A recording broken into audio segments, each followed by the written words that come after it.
जय श्री कृष्ण दोस्तों, आप सभी का मेरे चैनल पर स्वागत है। आज मैं आप सभी को एक कहानी सुनाने जा रही हूँ। अगर मेरी कहानी आप सभी को अच्छी लगे तो मेरे चैनल को सब्सक्राइब करें, वीडियो को लाइक करें और शेयर करें। हर्ष नदी के किनारे बैठकर पत्थर फेंक रहा था। फिर नदी के बीच में जो आकृति बन रही उसे ध्यान से देख रहा था।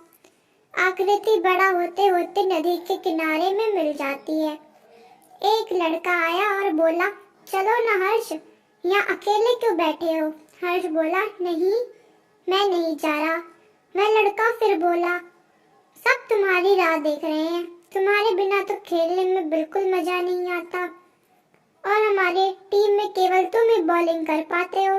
हर्ष झुंझलाते हुए बोला, यार नहीं जा रहा, जाओ ना तुम, बस खेलो।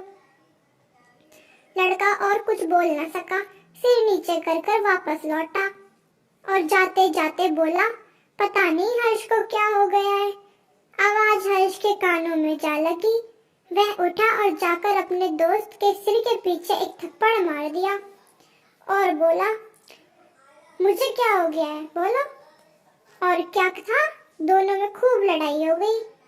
19 साल का लड़का है, इस बार स्नातक अंतिम खंड में परीक्षा दिया है। पढ़ने में ठीक ठाक है, परिवार खानदान भी अच्छा है। पिताजी जगत मिश्रा बगल के एक कॉलेज में प्रिंसिपल है, महागृहिणी है और वो भी पढ़ी लिखी है। एक बहन है, नाम है छोटी, उम्र में भी उससे छोटी, और चाचा चाची और बूढ़ी दादी है। अच्छा खासा लड़का था, पढ़ता और खेलता कूदता, लेकिन कुछ 5-7 महीने से चिड़चिड़ा सा रहने लगा। देखो ना, जहाँ बैठता बैठ कर ही रह जाता। सुबह घर से निकलता तो यहाँ वहाँ करके ही गुजार देता, न खाने की फिक्र न घर की। पहले घर में बैठकर पढ़ाई करता था, अब तो पढ़ाई में भी मन नहीं लगता। अब तो घर में रहना भी कम होता है, पूरे दिन बाहर ही कट जाता है। घर जाए भी तो खाने तो, नहीं तो फिर ताने सुनने को मिलते हैं। हाँ, अभी यही तो रोज का काम बन गया है उसका। कहने को तो शिक्षित परिवार है, लेकिन समय आने से पूर्वी काम और जिम्मेदारियों को इस तरह लादा जा रहा है मानो गधे में हाथी जितना ढोने का सामान रख दिया हो। पहले दोस्तों के साथ खेलता भी था, अब तो वो भी छूट गया। बेचारे को न जाने किसकी नजर लग गई। सूरज ढलने को है, सभी बच्चे खेलकर अपने अपने घर भी लौट गए। हर्ष भी उठा, घर तो जाना ही है, कुछ ना सही तो ताने सुनने को। जिस तरह कोई पंछी दिन भर इधर उधर घूमता है और शाम होने पर घर लौट जाता है, हर्ष माता झुंझलाए हुए घर की ओर लौटा। जाने का मन तो बिल्कुल भी नहीं कर रहा है, पर इसे मजबूरी का नाम दिया जा सकता है। महाराज के घर पहुंचने की देरी भर ही थी कि पिताजी के मुंह से आग निकलने लगे। कहा था नालायक, पूरा दिन बर्बाद कर दी, बस दोस्तों के साथ मटर गश्ती करता रहता है। आटा चावल के दाम मालूम हो तब ना, साथ ही साथ मुद्दे की बात तो भूलने से रहा। सुनाते सुनाते कह गए, खाना पीना बंद करो इसका, बेवजह मुफ्त की रोटियां तोड़ता है। हर्ष को कुछ भी अजीब नहीं लगा, उसके लिए ये रोज की बात बन गई थी। लेकिन जब कड़वी बातें कानों में लगती हैं, तो ऐसा लगता है बहरा होना ज्यादा बेहतर है। एक बहरे को कुछ सुनाई नहीं देता, शायद इसलिए वह शांत होता है, लेकिन कभी कभी बहरा न होकर भी बहरा बनना पड़ता है। हर्ष अपने कमरे में चला गया। शाम कट गई और बेचारे को दिन का खाना तक नसीब नहीं हुआ। रात हुई तो बहन कमरे में आई और छुपते छुपाते खाने का थाल लेकर आई और उसे दे दी और बोली, भैया लो, खा लो। हर्ष खाने को देखता रहा और बोला, नहीं छोटी, ले जा, भूख नहीं है। छोटी ने हक जताते हुए कहा, मम्मी ने भेजी है, मेरी और मम्मी के खातिर खा लो। हर्ष को भी भूख लगी थी। थोड़ी देर बाद वह राजी हो गया, खाना भी खा लिया। छोटी ने पूछा, और रोटी चाहिए? हर्ष को भूख मिटी नहीं थी, लेकिन कुछ कम जरूर हो गई थी। हर्ष बोला, बस हो गया। छोटी थाली लेकर कमरे से बाहर निकल गई। जैसे ही आगे बढ़ी तो पिताजी ने देख लिया। पिताजी ने पूछा कुछ नहीं, लेकिन वे समझ गए और मन ही मन अच्छा अच्छा, तो ये चल रहा है। खाना खाकर सब सोने लगे। हर्ष अपना मोबाइल खोला और सोशल मीडिया का एक पेज खोला। सोशल मीडिया पर एक दोस्त है स्नेहा, उम्र में उससे 11 साल बड़ी, शादी हो चुकी है, 2 बेटी भी हैं और अभी मुंबई में रहती है। वह खुद ऑनलाइन सेलिंग का काम करती है, अच्छी खासी हस्त कारीगरी भी आती है, दिल से मिलनसार और खुशमिजाज है। दोनों की 3-4 बार पहले भी बात हुई है और हर्ष स्नेहा को आंटी कहता है। इसने अभी हर्ष को एक आंटी की तरह ही सही रास्ता दिखाया करती है। हर्ष ने पहले मैसेज किया, हेलो कैसी हैं आप। थोड़ी देर इंतजार करने के बाद उधर से रिप्लाई आया, ठीक हूँ, तुम कैसे हो। हर्ष ने लिखा, हम भी ठीक है। ठीक ही है की भाषा किसी को समझ नहीं आती। साधारण शब्दों में ठीक ही है कहने वाला व्यक्ति अपनी दशा नहीं बताना चाहता। स्नेहा को भी ऐसा ही लगा और लिखा, आज मूड ऑफ है, कुछ हुआ है क्या। हर्ष ने रिप्लाई दिया, नहीं कुछ नहीं, और क्या बताएं, वही रोज की बातें, छोड़िए जाने दीजिए। स्नेहा हर्ष को समझाने लगती है, जिंदगी की परिस्थितियां हमेशा अनुकूल नहीं होती, उनसे लड़ना पड़ता है। अच्छी खासी बात होती है और हर्ष को कुछ अच्छा लगने लगता है। फिर दोनों अलविदा लिखकर सो जाते हैं। सुबह हुई लेकिन कुछ भी नया नहीं, वही रोज की तरह ब्रश करो, कुछ नाश्ता मिला, किस्मत मेहरबान है, अगर मिला तो, नहीं तो दिन भर इधर उधर, दिन भर ताने सुनते हुए और झगड़ा करते हुए रहना भी कौन चाहेगा। वहीं हर्ष ने ब्रश किया और देखा बासी रोटी रखी थी। 2 रोटी उठाई और खाते खाते चल दिया। अब कहाँ जा रहा है ये तो वो भी नहीं जानता। आज भी पूरे दिन इधर उधर किया, कभी नदी किनारे तो कभी मैदान में दोस्तों का खेल देखता, तो कभी किसी पेड़ पे चढ़कर बैठ जाता। शाम हुई और अब क्या, वही रोज का रखा है, ताने सुनने और डांट खाने। तो घर जाना ही होगा, नहीं तो सबका खाना हजम नहीं होगा। हर्ष अपने दोस्तों के साथ निकल गया। घर जाते समय एक चौराहा आता है। मिश्रा जी, उसके पिताजी उसी चौराहे पर अपने दोस्तों के साथ चाय पी रहे थे। उसने हर्ष को उसके दोस्तों के साथ देख लिया। हर्ष अपने ही मदहोशी में था, इसलिए वह अपने पिताजी को नहीं देख पाया। घर पहुंचा तो आज मानो किस्मत मेहरबान हो, पिताजी तो थे नहीं, लेकिन आज माँ ने भी कोई कसर नहीं छोड़ी। 1-2 छोटी बातें सुनाई दी, क्या बेटा आ गया काम करके, दोस्त के साथ दिन भर खेलता है, वो तुम्हारी जिंदगी बना देंगे, अपने बाप का नहीं देखता, तुम्हारे बारे में सोच सोच कर आधा हो गया है। एक तो तुम हो जो खुद में मदमस्त हो। पर इन कड़वी बातों में भी ममता झलक रही थी। हर्ष ने उत्तर दिया, हाँ सब देख रहा हूँ और कोई तो सुनता ही नहीं है, इसलिए सब मुझे ही सुनाओ। थोड़ी देर बाद माँ हर्ष को खाना लेकर देती है। हर्ष खाने लगा। चावल खत्म हुआ तो माँ ने पूछा, और चावल ला दूं? हर्ष बोला, थोड़ा। माँ ने दोबारा चावल ला कर दिया। खाना खत्म होने वाला ही था, पिताजी घर आ गए और आते ही सारा गुस्सा उतार दिया। आज उनके मुंह से गालियों की बरसात हो रही थी। हरामखोर सारा दिन अपने दोस्तों के साथ उछल कूद करता रहता है, बस रात को खाने के लिए आ जाता है। हर्ष गुस्सा कर उठ जाता है, बचा हुआ खाना पड़ा रह जाता है।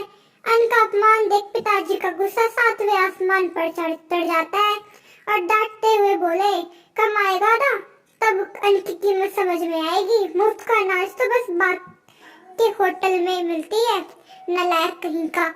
हर्ष को भी रहा नहीं जाता, इसलिए वह भी 2-4 शब्द बोल लेता है। हल्ला सुन चाचा चाची दौड़ पड़ते हैं।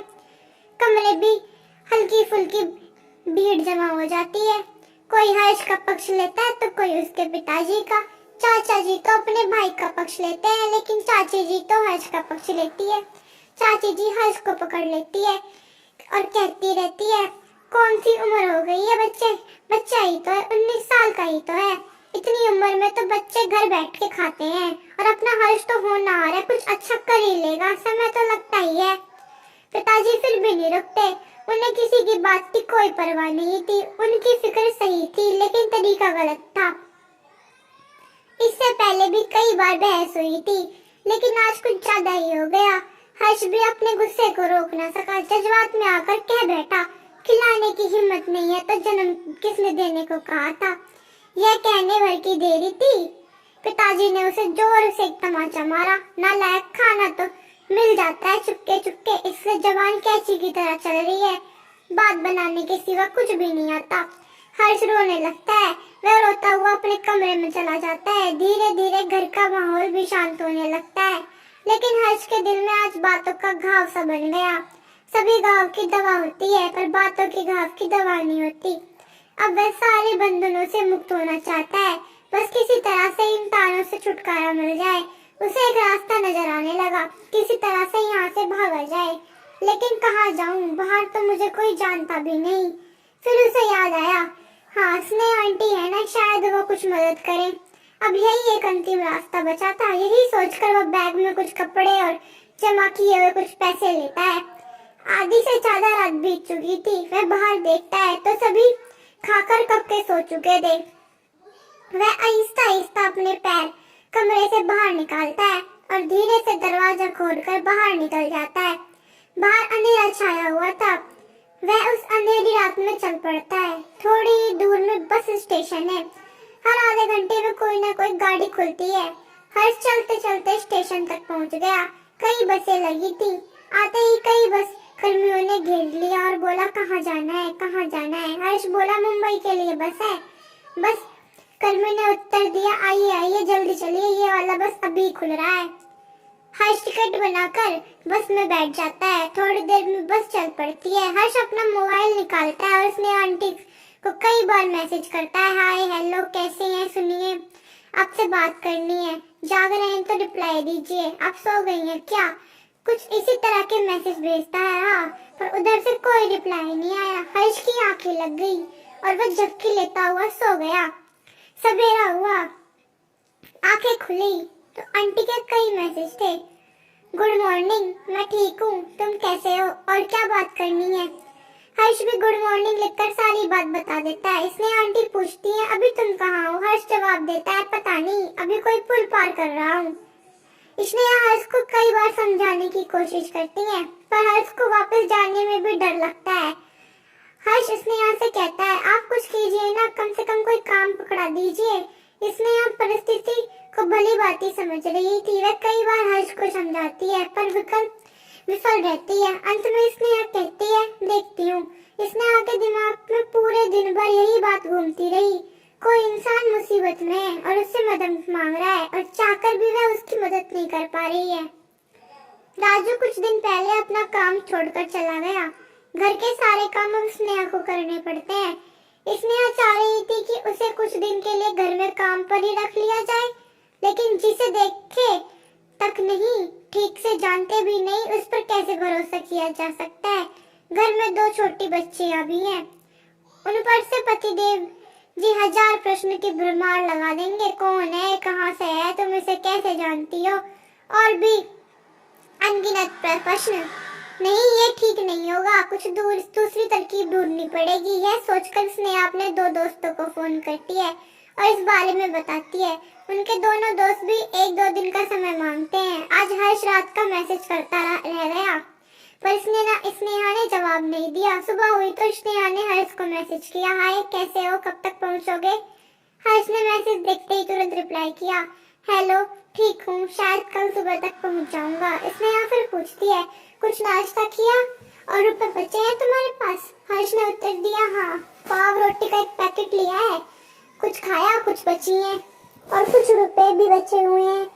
दोनों में काफी देर तक बात होती रही और दोपहर हो जाती है। स्नेहा हर्ष को बहुत समझाती है, देखो तुमने अभी बाहर की दुनिया नहीं देखी है और तुम्हारी जान परिचित भी नहीं है। बाहर के लोग कितने ही अच्छे क्यों न हो, पर वो घर के लोग जैसे नहीं हो सकते। तुम्हारा परिवार तुम्हें जितना डांटता है उतना ख्याल भी रखता है। कम से कम तुम्हारी माँ और छोटी तो तुमसे तो प्यार करती है, औरों को इतना भी नहीं मिलता। बस एक ढाबे के पास आकर रुकी। सभी खाना खाने के लिए बस से उतरे। थोड़ी देर बाद खाना खाकर सब चढ़ रहे थे, लेकिन हर्ष नहीं चढ़ा। स्नेहा आंटी की बातों ने उसका इरादा बदल दिया। करीब 1.5 घंटे बाद एक बस आई जो उसके घर के स्टेशन जा रही थी। हर्ष उसी में बैठ जाता है। वह वापस उसी दरवाजे जा रहा था जहाँ से उसे डांट सुनने को मिलेगी। करीब 1.5 दिन वापस जाने में लगे। सुबह सुबह किसी ने दरवाजा खटखटाया। माँ ने जाकर देखा तो छोटी कौन आया। छोटी जाकर दरवाजा खोलती है और चिल्लाती है, माँ भैया। यह सुनकर माँ पिताजी दोनों दौड़े चले आते हैं। दरवाजा पर हर्ष खड़ा था। माँ हर्ष को गले लगा देती है और रोने लगती है। तो दोस्तों, अगर आप सभी को मेरी कहानी अच्छी लगे तो मेरे चैनल को सब्सक्राइब करें और वीडियो को लाइक करें। धन्यवाद।